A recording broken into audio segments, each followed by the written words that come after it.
What is going on, everybody? Welcome back to the channel. So we are going to be a few days into Forza Horizon 5, or at least the early access part of it, when we all do know the game is going to release in a couple of days for everybody else on PS5. And honestly, from pretty much what I have been doing on this game, man, I gotta admit, I am excited for everybody else to play it. If you have never played Forza, you really are going to be in for a treat because, my goodness, I am having such a great time on this. But in this video, though, I am going to be making more videos about this stuff. But in this one, though, I did want to go over things I liked about Forza right off the bat when jumping into it. So as y'all do know, I did end up doing like the 15-minute tutorial video, kind of giving my overall thoughts, pretty much jumping in, like jumping out of the airplane into the Bronco, jumping into the Porsche and stuff like that, driving the C8 and all that. That was a pretty dope intro. And I feel like that was going to be on the cooler side, at least for a racing game. But a few things I did notice after playing the game a bit. I've probably done maybe around 7 races so far. I'm not going to be too insanely far into it. I've been kind of going around doing some of the like, cameras and stuff, or the speed zones, and kind of exploring, grabbing the XP things, grabbing some of the things around the map, and kind of just enjoying the starting of Forza Horizon. To be real, I'm not trying to jump in and kind of go crazy and beat the entire game in like a week, or, play the insane amount stuff out of it and kind of get everything instantly. Don't get me wrong, it's not a terrible thing to do, but I'm kind of just taking it slow, enjoying it, because this is going to be a new experience for me. And I can honestly see why this is pretty much the most popular racing game currently in this genre at the moment. Now, the first thing I did want to mention here, guys, right off the bat, now this is again from a first-time Forza player. I feel like that's going to be a big key thing here because I've legit never played any of them, so I can't be biased on things or go, yo, look at this or look at that or something like that, if you guys know what I mean. But the first thing I really did notice about this, though, is probably going to sound dumb, but it is the driving and the racing.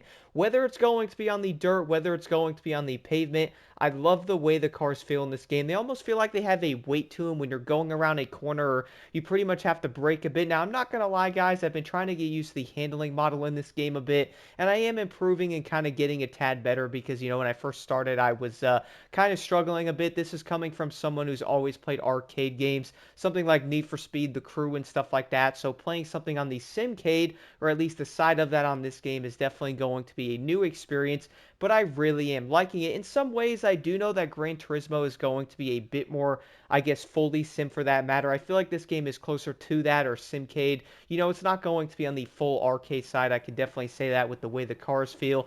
Feeling like the weight distribution when you're braking in a bigger vehicle or something's pretty dope. Feeling the car really grip going around that turn and knowing that you're going to be like a fast Ferrari or something.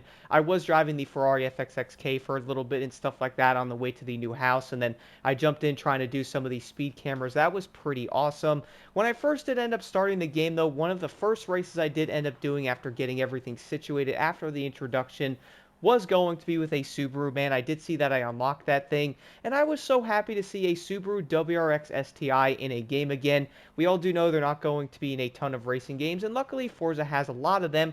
So if you all are going to be a fan of a lot of vehicles, which I am going to touch on this in a future video, I'm going to say right now you're probably going to enjoy Forza. There is going to be a lot of different vehicles you can use, especially if you got the premium edition. You're going to have the car pass there. You're also going to get other vehicles unlocked as well. So when you're starting off on some of the events, I would say you're going to have a bigger option. But I was like, nah, bro, I'm going to pick the Subaru. Let's use it. And then not too long after that, I did end up completing that race, and I immediately did an off-road race, and I was like, you know what I'm going to drive, bro?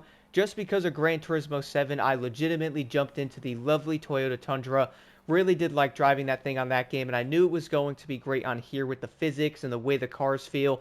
And surely enough, the Toyota Tundra does feel pretty dang amazing. Now, I haven't customized anything or went in and did some of that stuff yet. I've been kind of progressing, doing events and all that stuff. And man, it is just so dang entertaining. And in fact, in one of the story events, guys, I was honestly laughing pretty dang hard.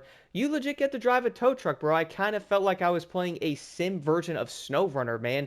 Not only did the tow truck handle pretty well, but it was actually pretty fun to drive.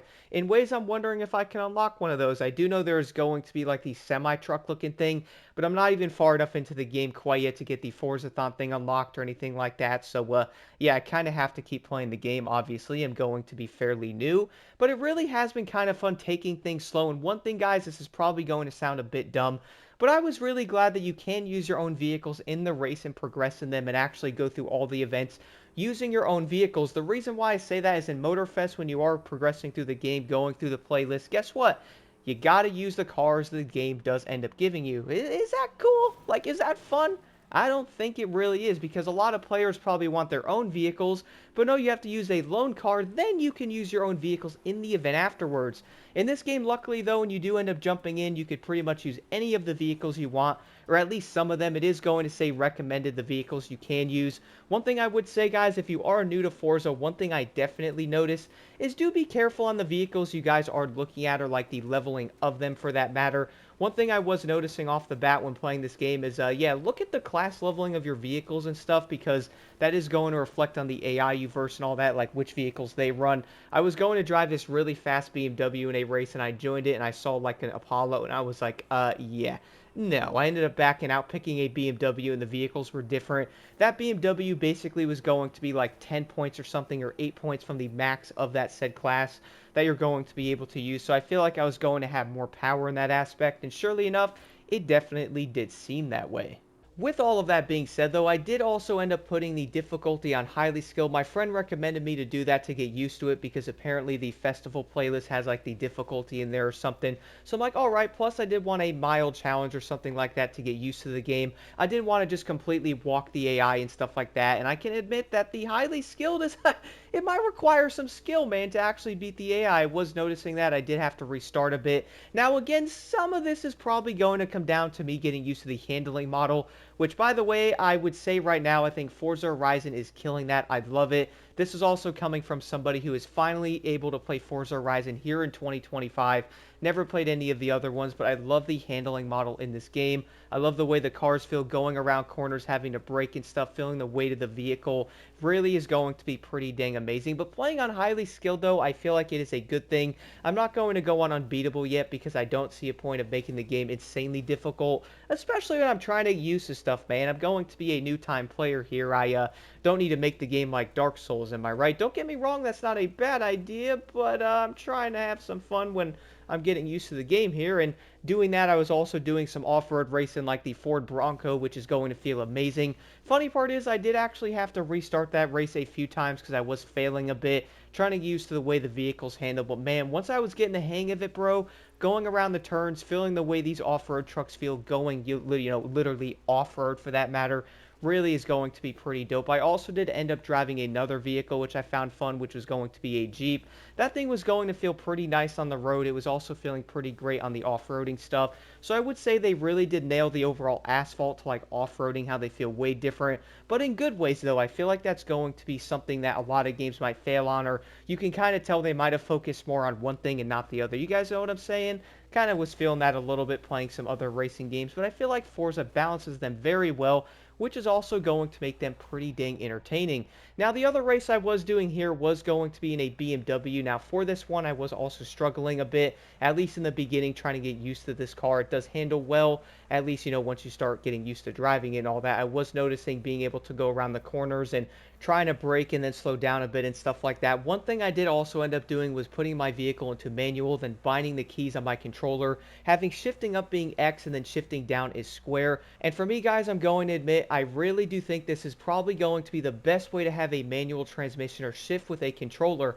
The reason for that is the way your fingers are going to be on a controller, because if you are hitting the gas button, right, you can keep your pointer finger on the gas and then shift up with, you know, your thumb, which is going to be the X button, shift down with the square button and all that. I feel like that is the best way to do it. And for me, I do kind of feel like it's going to be the most comfortable way to do it, which is also how I was playing Test Drive Unlimited Solar Crown. A lot of the racing games tend to have the shifting on the R1 and L1 button. That's okay, but I do feel like X and square is easier, but also better when you are racing. That was one thing I was focusing on in the corners, is I'm like, yo, block, you're in manual, bro. Just shift down a little bit, mildly tap the brakes, let the car coast into that corner, and then you're, of course, going to gain even more speed. Now, one thing I would like to know from the Forza veterans in the comments below, guys, because I do want to end this off here. I could probably keep rambling on, but do stay tuned for a lot more videos. But do y'all think I should be running ABS on or assisted or off? Do let me know. Currently, I have it on. I was trying to have it off, but I was hearing that apparently on PlayStation, it is going to be a bit different. My friend mentioned that, and I was asking him about it. So I also want to know what everybody else does think. Currently, I am having ABS on. but I'm also then going to pretty much try it with off, and I'm probably going to leave it on for right now. Oh, and speaking of that, a few other things I did want to mention, which again, I'm probably going to talk about this more in the next video, probably dropping in the coming days, but I really do like the wheel spinning thing. I do like how the game is going to reward you with vehicles from challenges and stuff, and you're also going to have different ways to unlock things with each vehicle, which is awesome, which is going to be the car mastery thing, which is something else I'm going to mention in a future video, man. This is something I like in racing games, and I feel like more games really do need things like this. I'm surprised they don't. It's not only going to help with progression and give you something to do, but it's also going to give you a reason to drive certain vehicles depending on those perks, or depending on what you get when you are going to be mastering them, using points on them. I feel like that's going to be pretty dang dope. Overall, though, guys, being around 2 or 3 days in, the game is going to launch here very soon for everybody else. Do let me know how y'all are also enjoying Forza Horizon 5. I gotta admit, I've been playing this game. I'm so dang hooked. Stay tuned for a lot more videos in the coming days, because I am having such a great time playing this. And you know what? I feel like a lot of other people are as well.